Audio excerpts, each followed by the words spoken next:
Aya mafoto y'abakekwaho ubwicanyi ndetse n'ubujura bukomeje guteza ubwoba. Aba ni abantu 17 bafatiwe i Gasabo, biratanga isomo rikomeye ku bajura ndetse n'abakora ibikorwa nk'ibi bitemewe. Mu gihe bamwe mu baturage ba Gasabo bari bamaze iminsi bavuga ko batakibasha gutaha cyangwa kuzinduka batuje kubera abajura babategaga mu nzira no mu ngo. Polisi itangira igikorwa gikomeye cyo kubahiga bukware. Mu ijoro ryo kuri uyu wa 22 Nyakanga 2026, polisi yafashe abantu barindwi mu mudugudu wa Birembo mu kagari Kangara, umurenge wa Bumbogo. Abo bantu bakekwagaho gutega abaturage bakabambura ibyabo ndetse no gutobora amazu, bakiba ibikoresho bitandukanye byo mu rugo. Nubwo polisi yafashe abajura barindwi ntiyayisirekeraho, kuko mu rukirira rwo kuri uwa 23 Nyakanga 2026 polisi yongeye gufata abandi bantu 10 mu midugudu ya Nyakibungo ndetse na Giheka, akagari ka Kagugu mu murenge wa Kinyinya. Abo nabo bakekwagaho kwambura abaturage telefone, amafaranga n'ibindi bintu by'agaciro mu gihe bajyaga mu mirimo yabo ya mu gitondo. Abafashwe bose bafungiye kuri sitasiyo ya polisi ya Bumbogo na Kinyinya, aho bakomeje gukurikiranwa n'inzego z'umutekano ndetse no kuba bategerejwe gushyikirizwa inzego zishinzwe amategeko kugira ngo baryozwe ibyo bakoze. Ibi bisambo byari byarajujubije abaturage kuko buri munsi byabibaga bihozaho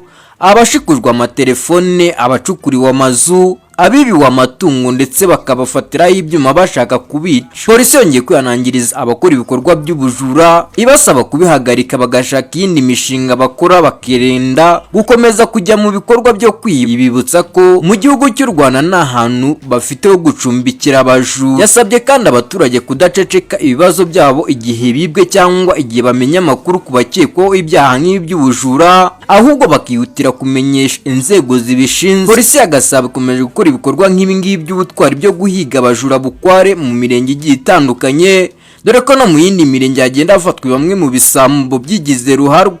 Naho nge wumvaga ni Damu.